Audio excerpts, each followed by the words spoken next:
Noites de bênçãos, melhor noite. Sejam todos muito bem-vindos a mais uma reunião da Igreja Sem Paredes, Sem Fronteiras, a Igreja de Cristo que se reúne sobre a tutela do cabeça, que é Cristo, Messias. Bem-vindos, sejam todos.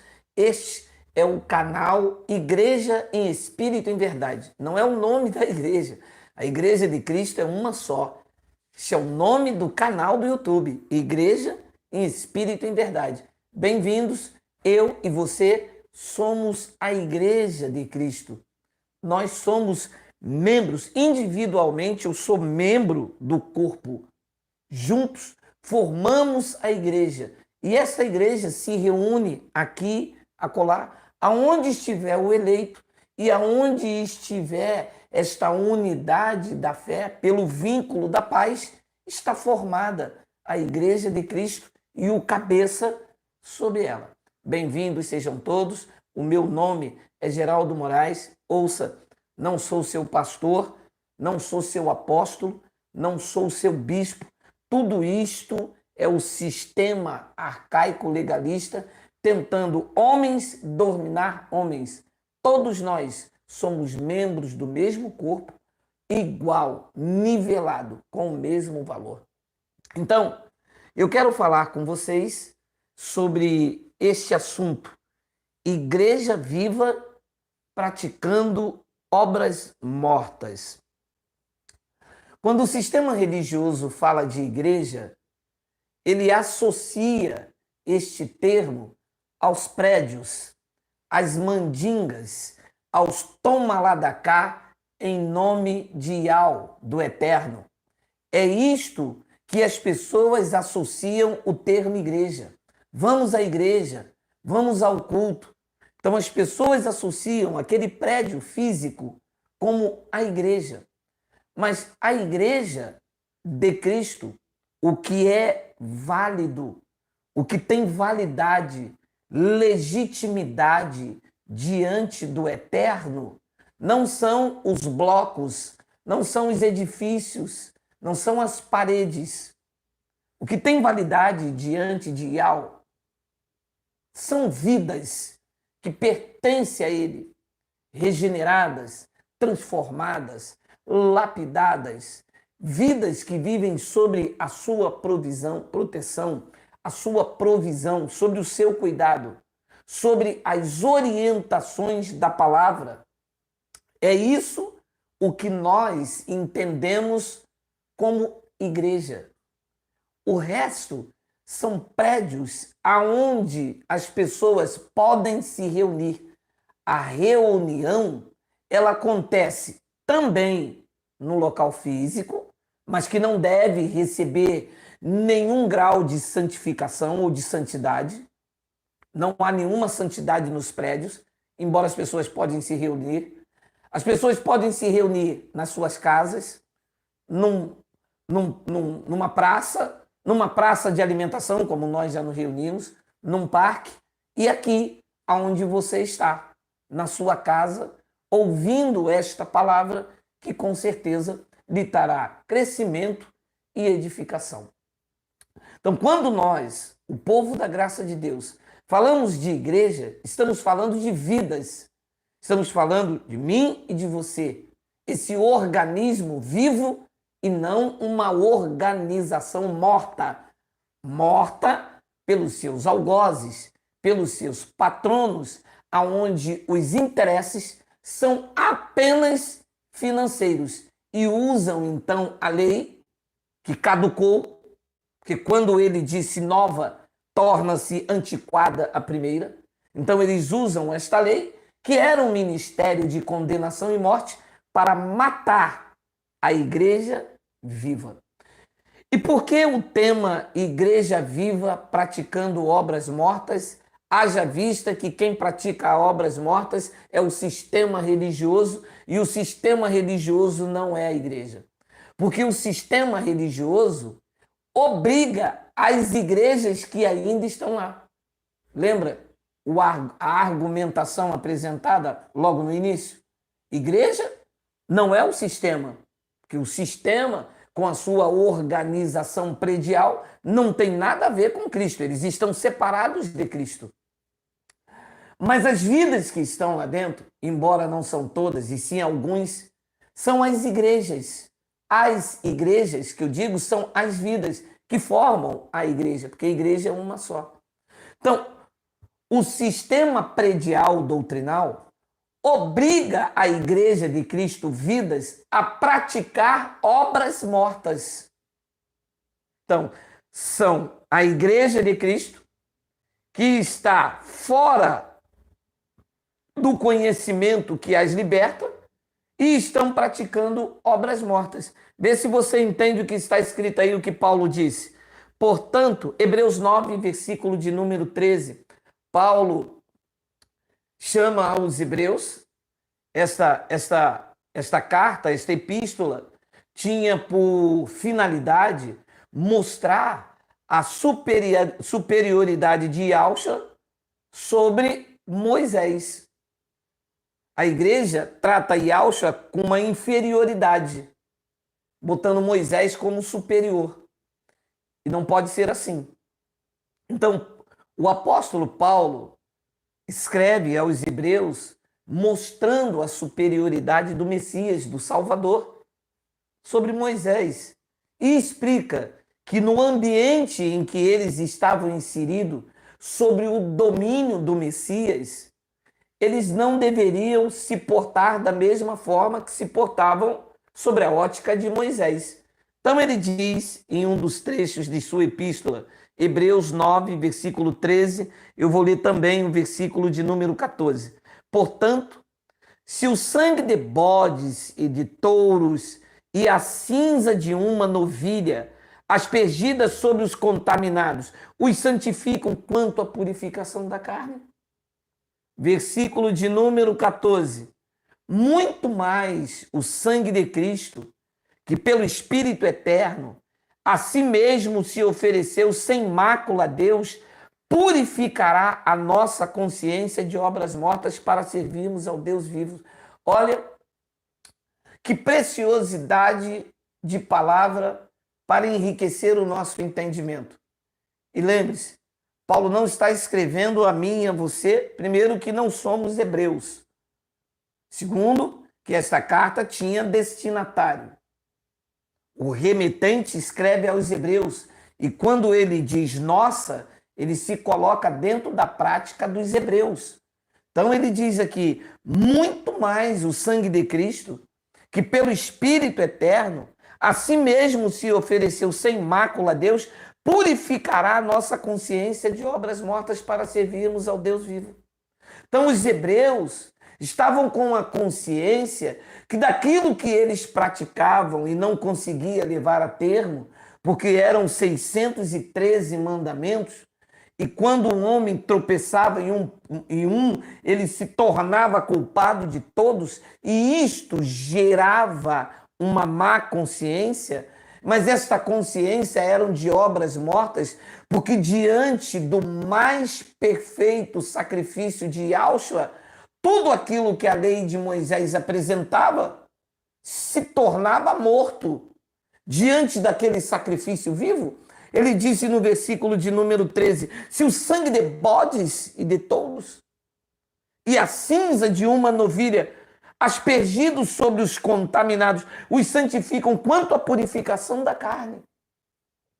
Então o sangue dos animais de touro até purificava, mas era para a carne, era o exterior. Não entrava na divisão da alma e do espírito.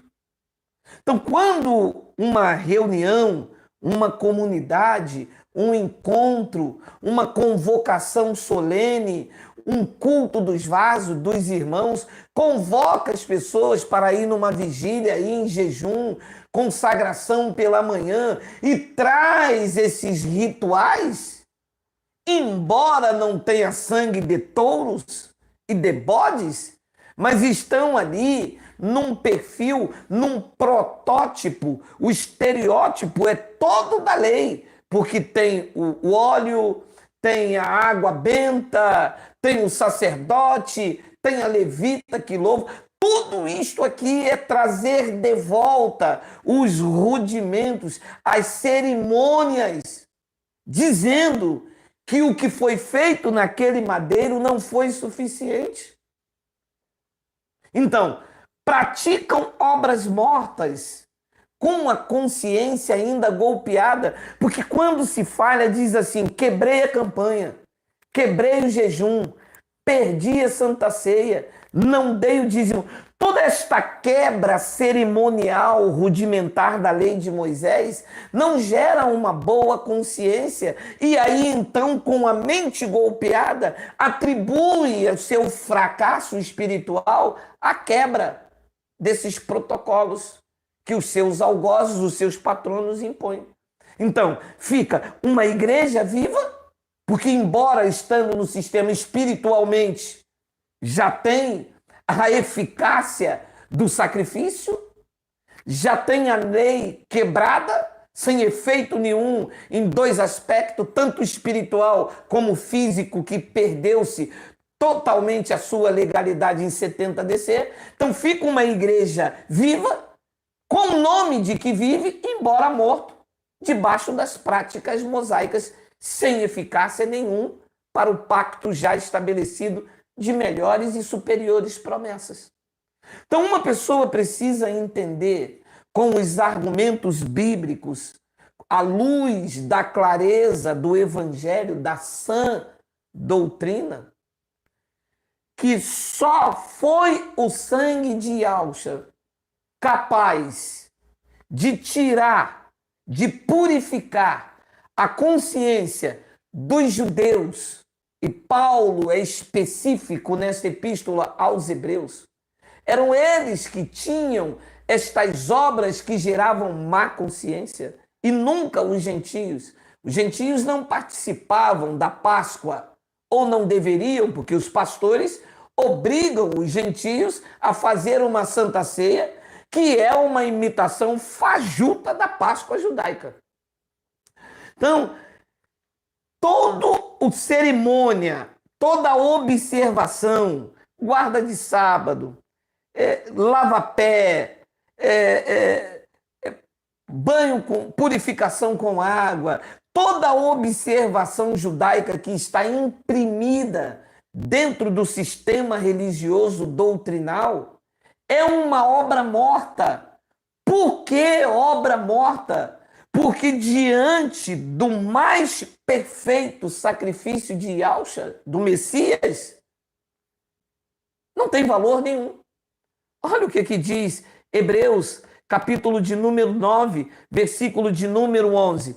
Quando, porém, veio Cristo, como sumo sacerdote dos bens já realizados, leia esta palavra, mediante o maior e mais perfeito tabernáculo, não feito por mãos, quer dizer, não desta criação, não por meio de sangue de bodes e de bezerro, mas pelo seu próprio sangue. Ele entrou no Santo dos Santos uma vez por todas, tendo obtido uma eterna redenção. O maior e mais perfeito. Então, tudo que se oferecer para remover pecados, para ter uma eterna redenção, diz esta palavra que tudo que se apresenta é ineficaz. É tido como uma obra morta, uma obra sem vida, diante da grandeza daquilo que foi feito naquele madeiro. A igreja se insurge contra a perfeição de Yahshua. A igreja não tem nenhum discernimento espiritual do atropelamento que se faz, negando o... Olha, a palavra é impactante. Entra, dilacera até as minhas entranhas, quando eu observo que os pastores dão a mínima para a representatividade daquele sacrifício. Eles, então, têm o sacrifício de Yahshua comparado aos sacrifícios de bodes e de touros. O escritor faz questão de frisar Quando, porém, veio Cristo como sumo sacerdote dos bens já realizados, não são mais sombras, como a lei. Não são os bens pela metade, como sombra, caluma, com véu, algo distante, que nunca chegava-se à perfeição, em que eu fazia um ponto e era culpado de outro, eu tropeçava e me via culpado, vivia-se debaixo daquela maldição, da impossibilidade de agradar a Deus. Disse o escritor dos Hebreus que então se foi revogada a antiga aliança por causa da sua inferioridade e inutilidade, porque a lei nunca aperfeiçoou coisa alguma. E os nossos irmãos, amados, queridos por nós, estão neste momento fazendo quebra de maldição, jejum pelo Brasil, orando por Jerusalém, Yahushua, como se Yahushua, que é agora espiritual, a nova Jerusalém, a nova Yahushua é espiritual, desceu adornada do céu para o seu esposo, para o Messias. Como se ela precisa de oração, se ela reina perfeito, é constituída dos eleitos, sem ruga, sem mancha, sem mácula e sem defeito. Não entendem que o que está aí é uma organização de ONU criada em 1948 e a verdadeira Israel de Deus foi quando ele, através do seu sangue, atraiu os gentios. Foi o efeito bilateral. Com o sangue ele removeu a transgressão da primeira aliança e o efeito daquele sangue, pregou Paulo aos Efésios no capítulo 2, no versículo de número 13 ao 22, ele atraiu os gentios que estavam longe da aliança, sem Deus no mundo. Como que isto não é pregado, esclarecido? Porque esta palavra me dá consciência de que eu não ando por obras mortas, e sim por obras preparadas de antemão.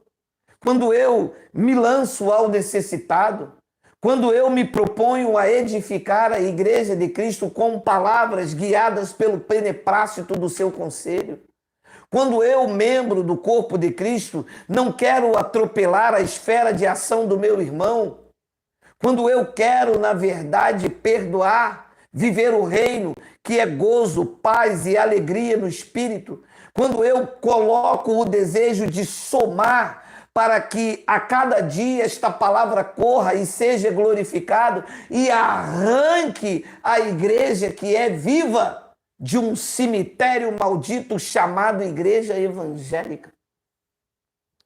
Quando, porém, veio Cristo como um sumo sacerdote dos bens já realizados, mediante o maior e mais perfeito tabernáculo, que não foi feito por mãos, quer dizer, não foi desta criação, o maior e mais perfeito. E ele então diz no versículo de número 12, não foi por meio de sangue de bodes, de bezerro, mas pelo seu próprio sangue, ele entrou no Santo dos Santos, uma vez por todas, tendo obtido uma eterna redenção, a obra completa. Não há necessidade de ir buscar a Deus nem no monte, nem na casinha. Não há necessidade de se buscar a Deus num culto de consagração. Não há necessidade de fazer culto das irmãs, culto dos jovens, culto de varão, encontro dos vasos. Não há necessidade de fazer culto de louvor. Não há necessidade de fazer culto de missão. Não há necessidade de fazer culto dos cultos. Porque o culto agora é o que se apresenta nesta noite.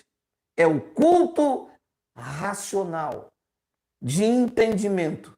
Entendendo que nada que eu venha fazer será maior, ou pelo menos igual, ao que já foi apresentado como maior e mais perfeito. Então isto era um antigo pacto. É o que as religiões apresentam como suficiência. Aceitem a Jesus, receba uma carteira de membro, batiza nas águas, uma vez por mês comem o pão e o suco, mantenham-se livre do chamado mundo, não ouçam música do mundo, não ouçam no carro do mundo, não ande no ônibus do mundo, não vista roupa do mundo, nada do mundo, nem o dinheiro do mundo para dar na igreja vocês pegam.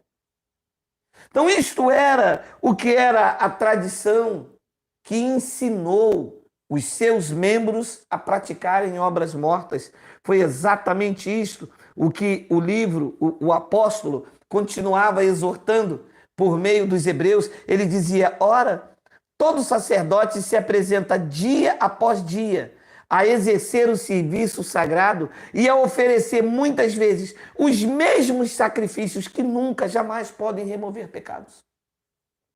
Não é assim com o batismo nas águas? Se removesse pecados, estaria santo. Não é assim com a chamada Santa Ceia? Se resolvesse alguma coisa, na primeira comida e na primeira bebida, estariam com comunhão a vida inteira. Não é assim no culto de libertação? No primeiro culto de libertação, uma vez que isso tivesse feito, estariam libertos para sempre. Não é assim no culto de quebra de maldição? Uma vez que se fizesse um culto de quebra de maldição, o homem frequentou, estaria quebrada para sempre. Disse Paulo, mas isto são obras mortas, porque exerce o serviço sagrado a oferecer muitas vezes os mesmos sacrifícios que nunca, jamais podem remover pecados. Não é assim a vigília, a noite toda buscando a Deus e não acha. E volta para casa com sono, com fome, vazio, aquele movimento como se ia a um baile funk, como se ia a uma festa do Pixinguinha. Ora, se a vigília me trouxesse algum resultado, na primeira vigília, resultados feitos. No primeiro jejum, na primeira campanha, mas são obras mortas, oferecidas muitas vezes, de várias vezes, anos após anos, que nunca, jamais podem remover pecado. Ele continua no 12. Jesus, lia-se Alcha, porém, tendo oferecido para sempre um único sacrifício pelos pecados, assentou-se à destra. Essa palavra destra quer dizer dextra. O supremo lugar de autoridade foi aonde ele sentou.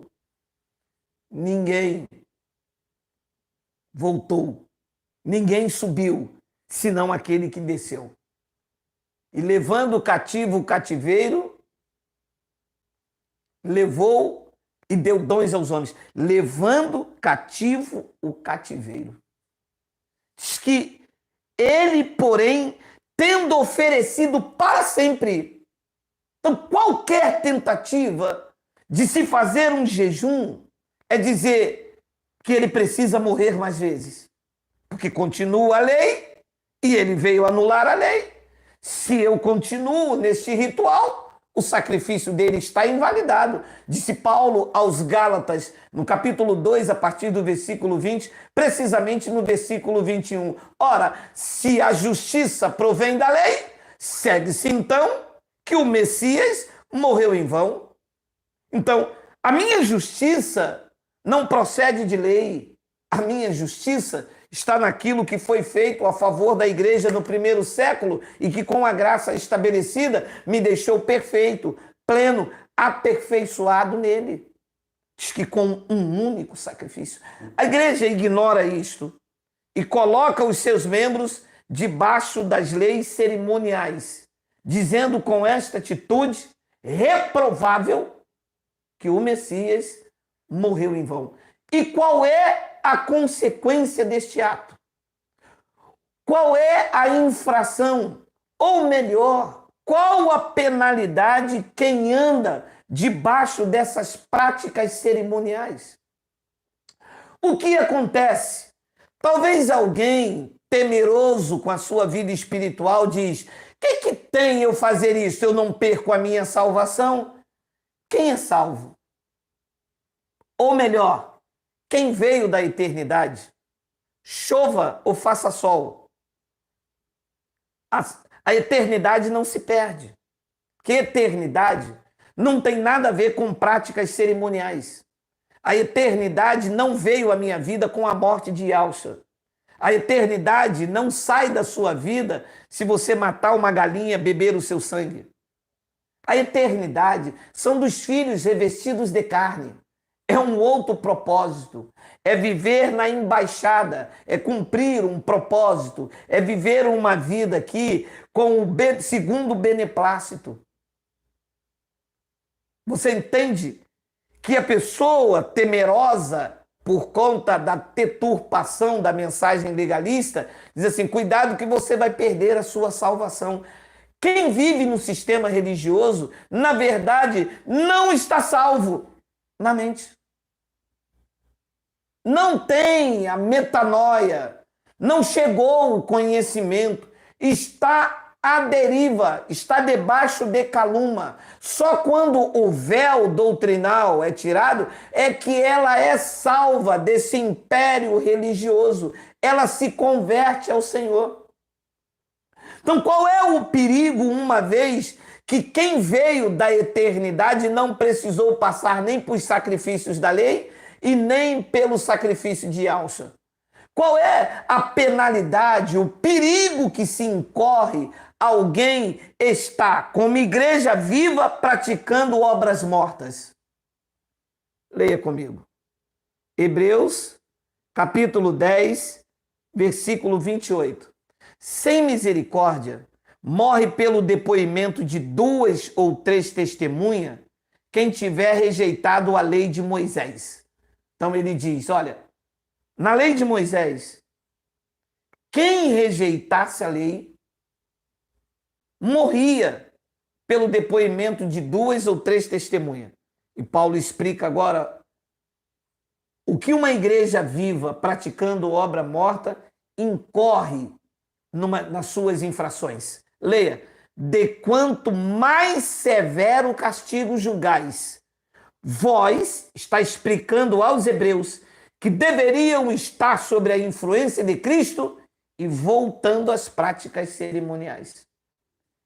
De quanto mais severo castigo julgais, vós será considerado digno aquele que calcou os pés o filho de Iau e profanou o sangue da aliança com o qual foi santificado e ultrajou o Espírito da graça. Aqui está o perigo. Então, o que é que se vê aí fora? As pessoas ultrajando o Espírito da graça, profanando o sangue da aliança, voltando às práticas cerimoniais, como igreja viva praticando obras mortas. Quais as consequências? Quais as penalidades? Está aqui. O mais severo castigo.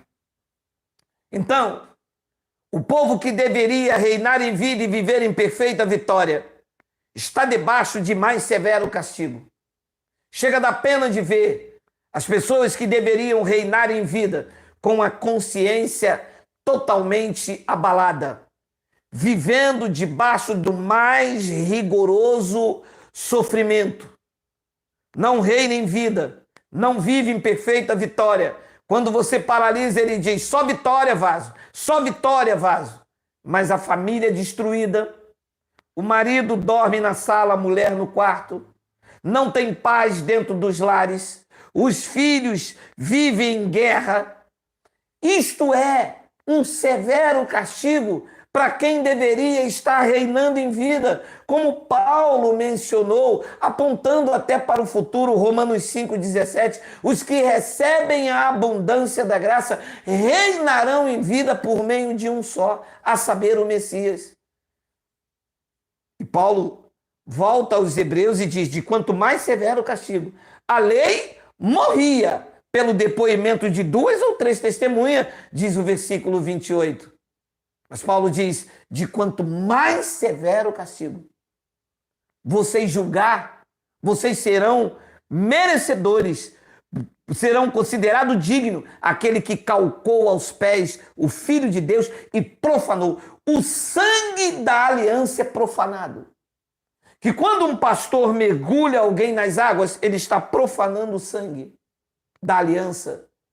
Quando alguém diz que é o corpo de Cristo, é um pedaço de pão feito por um homem dentro de uma padaria, e o sangue de Yahshua é aquele suco da maguari, isto é, ultrajar, diminuir, banalizar, não ter o respeito com aquilo que é sacro, santo, não é colocar no seu devido lugar o maior e mais perfeito sacrifício. O único sacrifício é banalizado quando o corpo de Yahshua, que agora é a sua igreja, é apresentado como um pedaço de pão.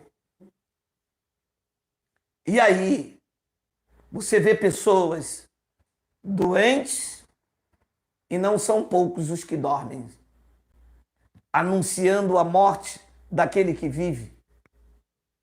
Pessoas desesperadas, malucas, gritando na rua: ele vai voltar, ele vai voltar, ele vai voltar. Pena de mulheres que só vivem para procriar, porque não podem ter a relação sexual como prazer, não pode fazer um controle da natalidade e tem 7, 8 filhos batendo de porta em porta. Por quê? Porque estão debaixo de mais severo castigo. E vez por outra, aparece um aí sendo chicoteado pela vida.